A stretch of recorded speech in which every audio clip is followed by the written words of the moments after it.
अब हम लोग आज एक इसमें डिफरेंस देखते हैं, क्योंकि सब लोगों का बहुत ज्यादा कंफ्यूजन होता है कि प्लियोट्रोपिक का मतलब क्या होता है, पॉलीजेनिक का मतलब क्या होता है, पॉलीमॉर्फिक का मतलब और प्लियोमॉर्फिक का मतलब क्या होता है। ये चारों में डिफरेंस बहुत अच्छे से समझ लो। एक्चुअल में क्या होता है कि व्हेन सिंगल जीन कंट्रोल करे या इन्फ्लुएंस करे, इन्फ्लुएंस मल्टीपल ट्रेट या कैरेक्टर। मैं तो सीधा एग्जांपल आपको देता हूं। अगर किसी एक लोग की वजह से पूरा मोहल्ला बर्बाद हो जाए, कोई कहते नहीं एक मछली पूरे तालाब को गंदा कर देगी, best example of pleiotropic gene. अकेला 10 दुनिया भर के लोगों पे चिराग फैला देगा, तो this is called pleiotropic gene. Example क्या है, sickle cell anaemia and phenyl ल्यूटिनिरिया।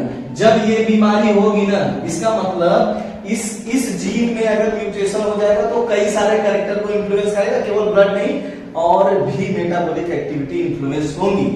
देखो मान लीजिए कि कोई एक आदमी 4 जगह खाना जाके खिला रहा था, तो अगर उस एक आदमी को रोक दिया जाए तो 4 लोगों को खाना मिलना बंद हो जाएगा, किसी एक को नहीं, चारों को नहीं होगा। तो अगर ऐसे जीन में कोई चेंज होता है तो अगर ऐसे जीन में कोई चेंज होगा तो ये बहुत सारे कैरेक्टर्स को इन्फ्लुएंस करेगा। आएगा समझ में? क्या एक ही कैरेक्टर इन्फ्लुएंस नहीं होगा कि आपको सिकल सेल एनीमिया तो हुआ, तो बहुत सारे कैरेक्टर इन्फ्लुएंस हो जाएंगे। अब समझ लो पॉलीजेनिक। अच्छा पॉली का मतलब क्या होता है? पॉली का मतलब क्या होगा? मेनी, ठीक है। पॉली और जेनिक का मतलब होगा जीन। इसका मतलब इसमें बहुत सारे जीन है, उल्टा चलेगा। इसका मतलब इसमें क्या होगा? सिंगल कैरेक्टर और क्या होंगे? Multiple gene. अब बहुत सारे जीन मिलके एक कैरेक्टर को कंट्रोल करें, समझ गए कि नहीं? कहते हैं कि एक बैल को कंट्रोल करने में 100 लोग लग गए। That is the best example of polygene. आएगा समझ में आ रहा है ना कि प्लियोट्रोपिक में सिंगल जीन होगा जबकि इसमें बहुत ज्यादा जीन होंगे, पॉलीजीनिक होगा। अब याद रखना, एक बहुत जबरदस्त कंसेप्ट बता देता हूं।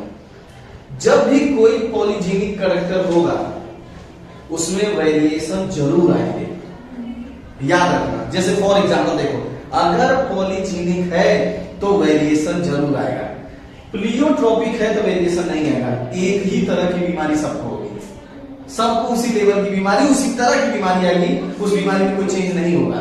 ठीक, आप सुनो कैसे। जैसे फॉर एग्जांपल हम ले लेते हैं स्किन कलर।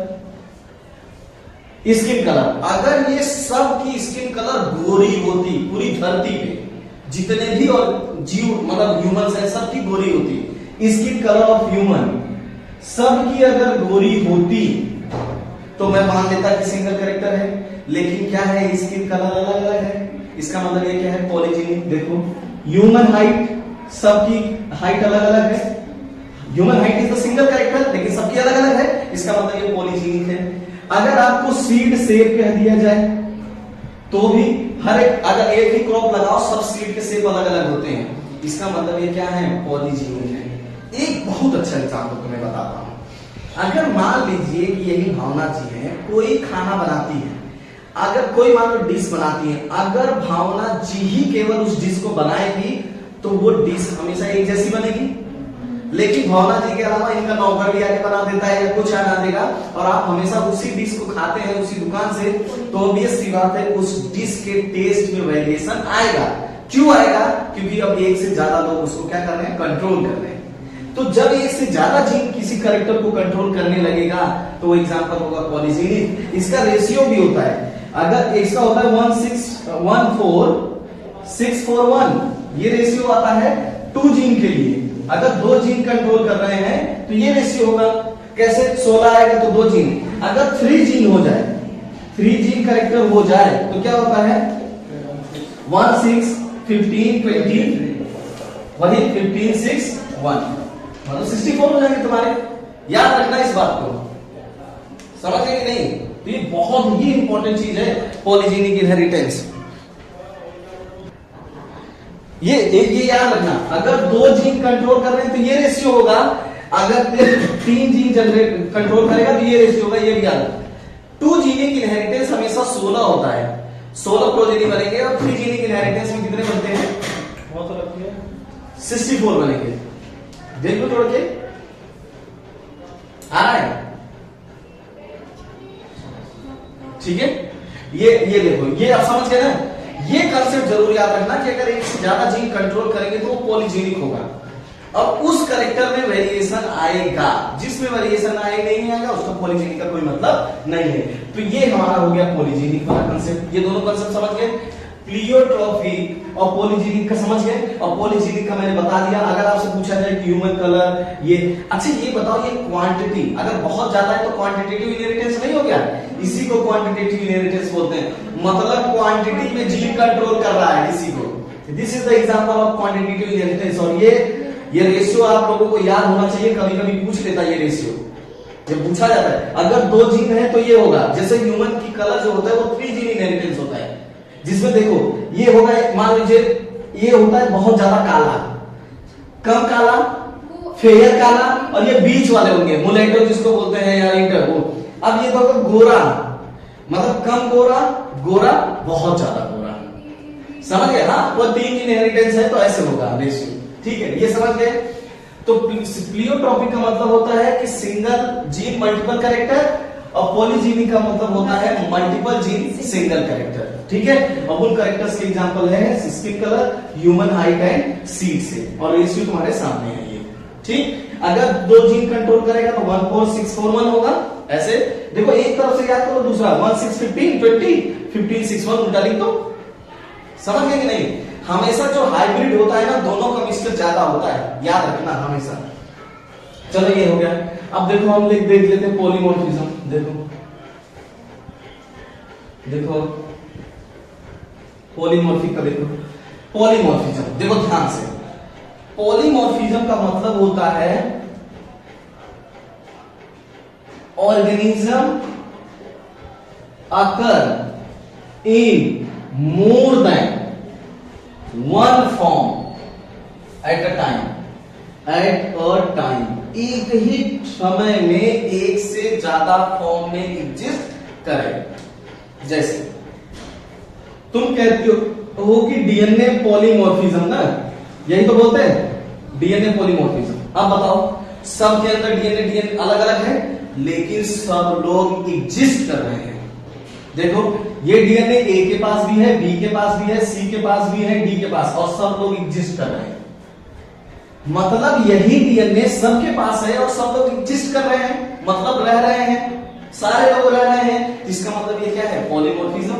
पॉली मतलब मेनी, और मॉर्फोलॉजी मतलब मॉर्फोलॉजी, कि ऐसा ऑर्गेनिज्म या ऐसी थिंग्स या कोई भी चीज जो एक से ज्यादा मॉर्फोलॉजी बनाने में कैपेबल हो, उसको बोलते हैं पॉलीमॉर्फिज्म। अब कौन एक से ज्यादा मॉर्फोलॉजी बना सकेगा? That is called DNA. DNA एक से ज्यादा मॉर्फोलॉजी बना सकता है। देखो सबके डीएनए हमारा अलग अलग नहीं है, और एक से ज्यादा मॉर्फोलॉजी है, और हम लोग एग्जिस्ट भी कर रहे हैं। इसका मतलब ये क्या है? Polymorphic character. अब सुनो, इसी का उल्टा सोचो, आप सुनो, प्लियोमॉर्फिक मतलब only one form exist at a time.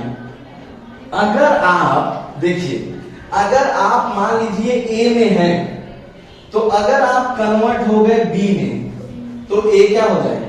गायब हो जाए। बी से आप सी में कन्वर्ट हो गए तो बी गायब हो जाए।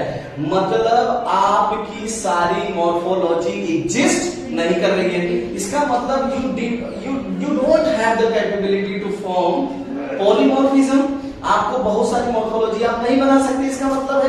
तो इसका मतलब हुआ कि एक ही चीज कोई ए है, वही कन्वर्ट हुई बी में, वही कन्वर्ट हुई सी में। तो जब अगर ये एग्जिस्ट कर रहा है तो ये एग्जिस्ट नहीं करेंगे, अगर ये एग्जिस्ट कर रहा है तो ये नहीं एग्जिस्ट करेंगे, अगर ये दोनों एग्जिस्ट नहीं करेंगे तब ये एग्जिस्ट करेगा। मतलब आपको एक ही मॉर्फोलॉजी दिखे, एक से ज्यादा मॉर्फोलॉजी ना दिखे, उसी को हम बोलते हैं प्लियोमॉर्फिज्म। और इसको कौन शो करता है? माइकोप्लाज्मा, जिसको हम लोग क्या बोलते हैं? PPL, mycoplasma, joker.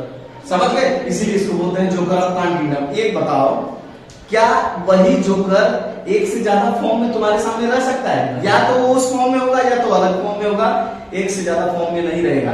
अगर एक ही टाइम में एक से ज्यादा फॉर्म में रहेगा, इसका मतलब वो पॉलीमॉर्फिज्म को शो करेगा। अगर एक टाइम में एक ही फॉर्म में रहेगा तो वो होगा क्या, प्लियोमॉर्फिज्म। याद रखना। और ये है पॉलीमॉर्फिज्म। दिक्कत कोई? एकदम क्लियर है ना चारों कंसेप्ट? ठीक है।